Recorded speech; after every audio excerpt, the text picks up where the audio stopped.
Welcome, everybody. My name is Draft Raw, and right now I am doing a very special series. That is my 32 for 32 series. That is 32 NFL team drafts for 32 straight days. I'm going over every single draft class for 32 straight days. I started on April 29th, and I'm ending on May 30th.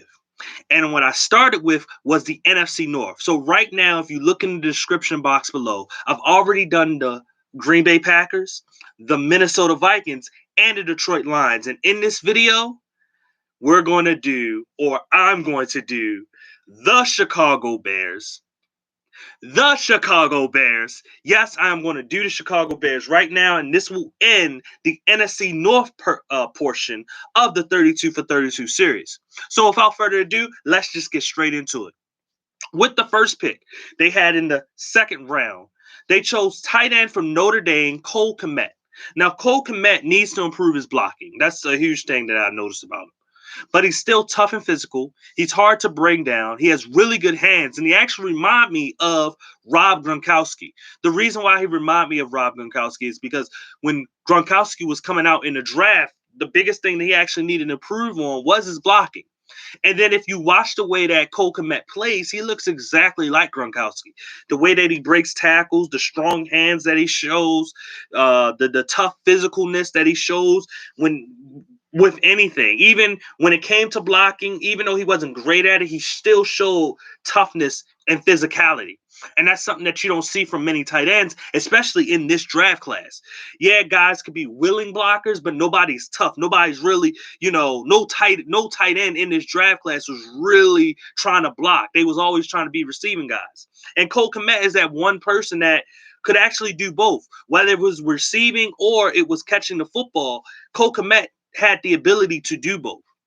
So that's what I liked about Cole Kmet. And I think that the Chicago Bears choosing him for their first pick is actually a good thing. Now, the only thing that was a problem with this pick that a lot of people had was that Chicago Bears had a bunch of tight ends already. So it's kind of like, well, why would you pick another tight end? Well, here's the thing. Even when you have a bunch at one position, that doesn't mean that you have good players at the position. I mean, if I have a team and my quarterbacks are Ryan Fitzpatrick, Matt Moore, and I don't know, Jimmy Clausen, and also I ended up also having what's another quarterback? Matt Barkley. Yeah, I have 4 quarterbacks. That doesn't mean that any of them are good enough to actually be a starter in this league. One team that actually did this before too was I believe was the Baltimore Ravens. They sat there. They had guys like Crockett Gilmore, and they had Max Williams, and they had Nick Boyle, and then they went into the draft and they drafted both Hayden Hurst and what's the other? Mark Andrews. They drafted both of those guys, even though they already had 3 or 4 tight ends on the roster. They still went out to draft 2 more because they felt as though, one, they wanted to run a system with multiple tight ends, but 2, they felt as though having better tight ends actually improved their team. Yeah, you have multiple doesn't mean that you have the best tight ends or the best player at those particular positions. So getting another one is not as far-fetched of like just being bad. It's a situation where they're trying to improve the position. Even though they have plenty of it, they want improvement. Then with their next pick, they had another second-round pick. They chose cornerback Jaylen Johnson, Utah. Now, he was a cover 3, cover 1 type of guy. I think that he needs to be more physical sometimes, and he's an okay tackler. And what I mean when I say a cover 3, cover 1 type of player was that he reminded me a little bit of like what you'll see in Richard Sherman. I felt as though he was like a press man zone type of guy where, he wants to be physical, but I felt as though his physicality wasn't really there, especially when it came to his tackling. There was times where a lot of times he was in off coverage, and it didn't make sense when you're looking at what type of offense that the team was in, and then where your team is at. You're trying to disrupt routes, disrupt timing, and for him being such a big corner, I wanted to see more from that. And then the cover 3, cover 1, he mainly played a lot of zone, and then sometimes he would play in the man-to-man coverage and use that off-coverage skills, which he wasn't that bad at. And I think that those are the things that I can highlight from him. Just him being a straight up cover guy, no press, just straight up cover zone a man. I think that his best position is to play in a cover 3 type of system. And I don't know what the Bears run, or a cover 1 type system. Like, I don't know what the Bears run, but I think that with the type of players that they do have, like Eddie Jackson at the free safety position, I think they have, do they have Adrian Amos? I don't think they have Adrian Amos. I forgot who they had. I think they had Ha Clinton Dix the year before. I'm sorry, I forgot who they had now, who they have now too. But then you have Kyle Fuller on the other side, and now you have a guy like a Jaylen Johnson. It makes a more formidable type of team, but it also gives them a chance to maybe bring back that old Seahawks defense where they had Richard Sherman and Brown and Browner and Earl Thomas and Cam. It can bring that all together. So that could be huge for them. But like I said, I don't know exactly what they're going to do. Next, they chose a defensive end edge rusher / pass rusher from, I think, Tulsa. His name was Travis Gibson. It's either Tulsa or Utah State. Can't remember which one it was. There's another guy that has a similar name to him. That's why I'm not really sure. But from the defensive end position, he has killer inside quickness. I saw him a lot of times when he was hand on the ground, it was just automatically boom, and he was inside of the tackle no matter what side of the ball he was on. His outside pass speed rush or anything is pretty non-existent. I felt as though is that, he had a killer inside move, but for whatever reason, he couldn't rush on the outside.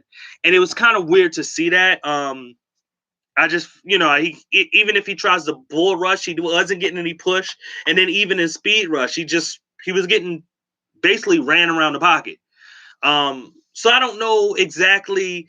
In the 5th round, they choose this guy. I don't know if they just wanted to choose a defensive end, period.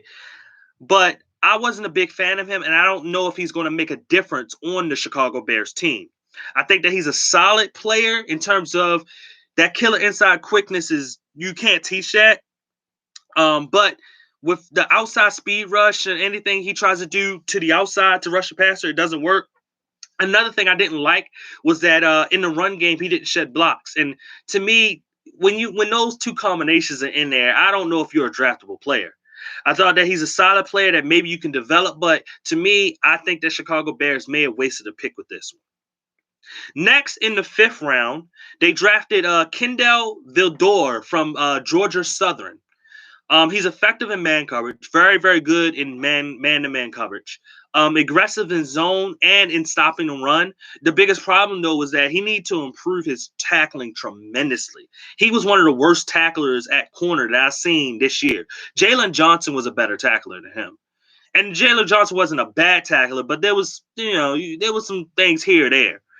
But, his tackling is terrible. But he makes up for it with ball skills. He's one of those straight-up man coverage type of corners that have those great ball skills but can't be a tackler. And he is a smaller dude. He's like 5'11", 190 pounds. So it's not, I wouldn't say that's understandable. And I do rate cover skills a lot more than tackling skills. But I don't know if I can say his cover skills are like just great. He played LSU this year, and he did seem pretty solid in the beginning, but it seemed like he got a little lazy and disinterested when he knew that his team couldn't keep up with LSU.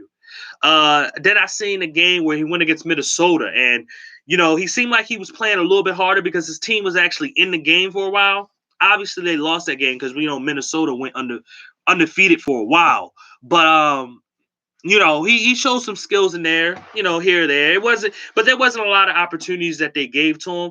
But in terms of what he could do and what he did, he was able to lock up with whoever he was playing. He was able to lock up that receiver pretty well to a point where the quarterback wasn't throwing the ball to his side. So that is what it is. But like I said, improved the tackling, but he has great ball skills. So it's something that's there to be worked with.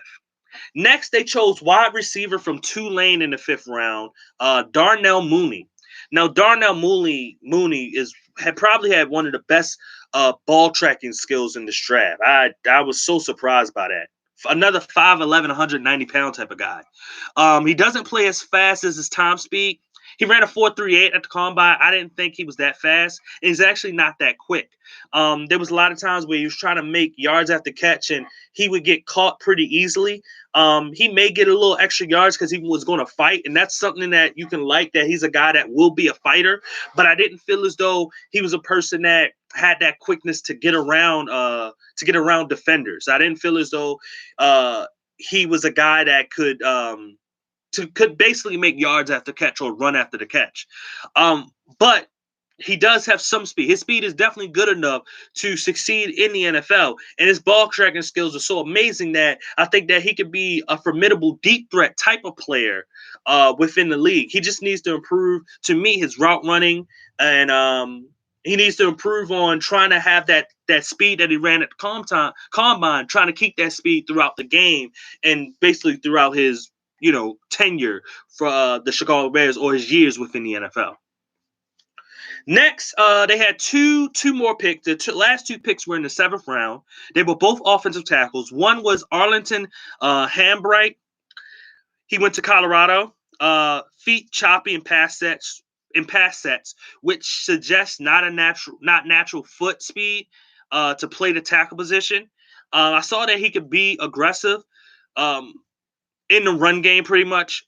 Definitely a guard because of the lack of foot speed that he has, and he also has a lack of length, and like I said, the quickness, the foot speed.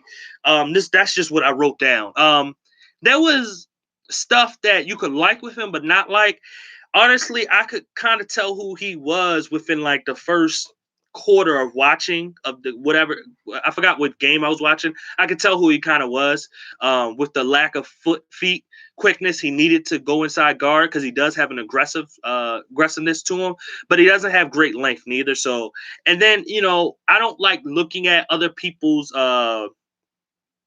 their drafts summarize or analysis on a player, but I did look at somebody just to confirm because I wasn't really sure, because I'm sitting there like, yeah, I don't know about this guy, and they said the same thing that I already thought. So I can attest that this guy is definitely a guard. I don't know if he's going to be a starter, but if he does have a chance to be a starter for the Chicago Bears team, if there's an opportunity or situation, but he just needs to get his feet right. If his feet get right, which is the hardest thing to try to teach to an offensive line, but he can be a solid, definitely a solid guard within the NFL. And last but not least, their last pick in the 7th round was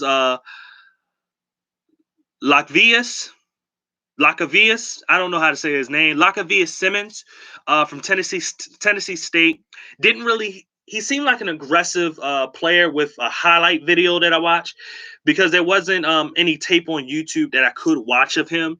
Nothing really serious, and I don't like watching highlight videos. And the biggest reason why I don't like watching highlight videos is obviously you can show a players all their good plays and never show how where they are lacking at and where they need to work on. A defensive end sit there, have only 4 sacks during the season. You watch a highlight tape, this dude had like 8 sacks with 10 tackles for loss and 2 forced fumbles, and that's what it looked like. I'm not saying that that's what happened, but that's just what it looks like when we watch a highlight video. So no, I'm not watching no highlight video, but I can say that from the highlight video I did watch, there was aggressiveness, there was some strength to it. There's some ability where you see where it's just like, okay, you could work with it, but overall, like I said, there's no tape for me to really give a good analysis. But with the rest of the analysis I have, I think they're on point and perfect, and I hope you Chicago Bears fans really appreciate it. Anyway, once again, my name is Draft Raw. If you like this video, please hit that like button. If you want to see more of me, subscribe or hit that notification, and please hit that notification bell where it says all and not just personalized. Also, please comment, because I like to conversate with people within the draft community. If you didn't like what I had to say about any of these players, or you thought I missed something, you can please comment, and we can get through that. Once again, my name is Draft Raw. I thank anybody for watching, especially you Chicago Bears fans. And I'll see y'all probably for the next video. But anyway, Draft Raw out.